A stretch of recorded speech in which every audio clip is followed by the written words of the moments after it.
Welcome to Tabo Eminent Channel. During the night of April 28, 29, Adolf Hitler and Eva Braun marry, only hours before they both died by suicide. Braun met Hitler while employed as an assistant to Hitler's official photographer. Raised in a middle-class Catholic background, Braun spent her time with Hitler out of public view, entertaining herself by skiing and swimming. She had no discernible influence on Hitler's political career but provided a certain domesticity to the life of the dictator. Thanks for watching. Request you to subscribe the channel. Loyal to the end, she refused to leave the Berlin bunker buried beneath the chancellery as the Russians closed in. Also on this day in 1945, the Americans liberate the concentration camp at Dachau. 500 German garrison troops guarding the camp are killed within an hour, some by inmates, but most by the American liberators, who are horrified by what they bear witness to, including huge piles of emaciated dead bodies found in railway cars and near the crematorium. There were 33,000 survivors of the camp, 2,539 of them Jewish. Dachau, about 12 miles north of Munich, was the first concentration camp established by the Nazi regime, only 5 weeks after Hitler came to power. At least 160,000 prisoners passed through the main camp and another 90,000 through its 150 branches scattered throughout southern Germany and Austria. Medical experiments, ranging from studying the effects of freezing on warm-blooded creatures to treating intentionally inflicted malaria, were carried out on prisoners. At least 32,000 prisoners died of malnutrition and mistreatment at the camp itself. Innumerable more were transported to the Auschwitz gas chambers. A memorial was established at the campsite on September 11, 1956. Adolf Hitler and Eva Braun were married on April 29, 1945, in a brief civil ceremony held in the Führerbunker in Berlin, as Soviet forces were closing in on the city during the final days of World War II. Adolf Hitler and Eva Braun were married in the early hours of April 29, 1945, inside the Führerbunker, Hitler's fortified underground shelter in Berlin. As the Soviet Red Army bombarded the city above, the atmosphere was grim and desperate. Hitler, aware that defeat was inevitable and unwilling to flee Berlin, decided to formalize his long-standing relationship with Braun, who had been his companion for over a decade but kept largely out of the public eye. Their decision to marry was symbolic, a final gesture of unity as the Third Reich crumbled around them. The ceremony was brief and somber, conducted by Walter Wagner, a minor Nazi official authorized to perform marriages.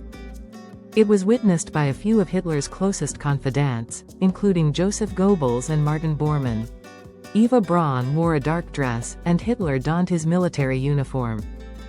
After a short exchange of vows, they signed the marriage certificate, officially binding themselves as husband and wife. Following the ceremony, the couple hosted a modest wedding breakfast with their inner circle, including a toast and quiet congratulations, though the mood was heavy with the knowledge of their impending fate. Less than 40 hours after their wedding, on April 30, 1945, Adolf Hitler and Eva Braun died by suicide in a private room of the bunker. Hitler shot himself in the head, while Braun took cyanide. Their bodies were quickly carried outside, doused with petrol, and set ablaze, in accordance with Hitler's instructions to avoid capture or desecration by the Soviets.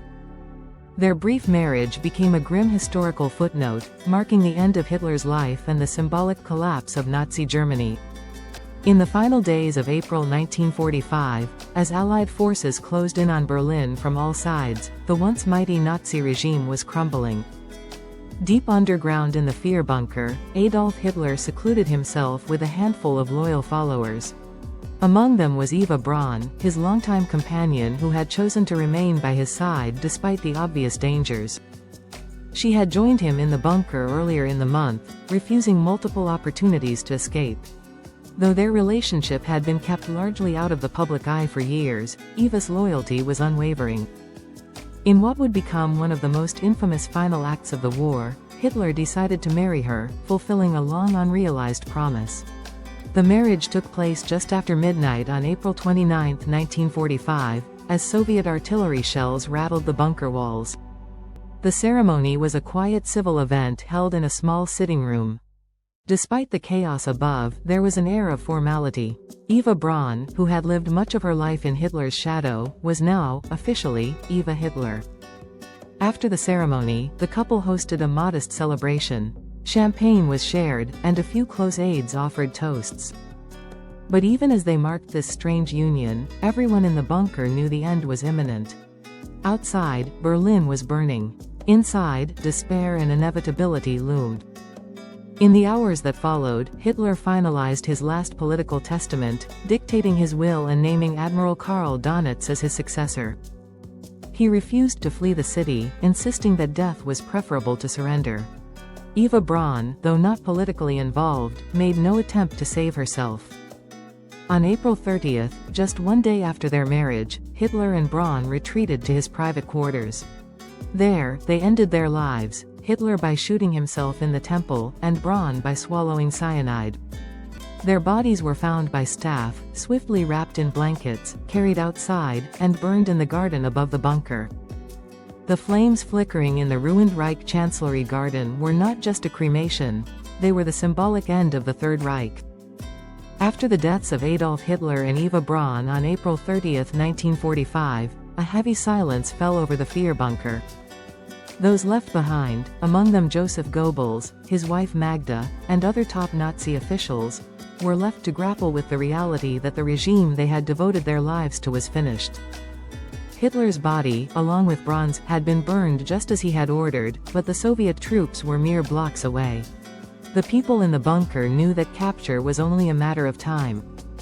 Hitler's death had triggered a wave of psychological collapse among his remaining followers, many of whom now began planning their own suicides. Among the most haunting episodes that followed was the decision of Joseph and Magda Goebbels to kill their 6 young children. Magda, who had once been seen as the First Lady of the Reich, believed that life without National Socialism was not worth living, for her or for her family. On the night of May 1st, she and her husband administered morphine to the children and then crushed cyanide capsules in their mouths as they slept.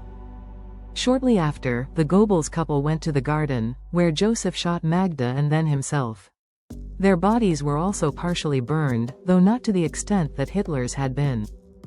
As Soviet troops entered the bunker on May 2nd, they found a grim and chaotic scene. Many had already taken their own lives, others were captured. The Soviets scoured the bunker for clues about Hitler's death, leading to a long period of speculation and misinformation in the West about whether he had truly died. Meanwhile, the once powerful complex that served as the nerve center of Nazi Germany was reduced to a series of blood-stained rooms filled with debris, silence, and the ghosts of a regime that had plunged the world into war.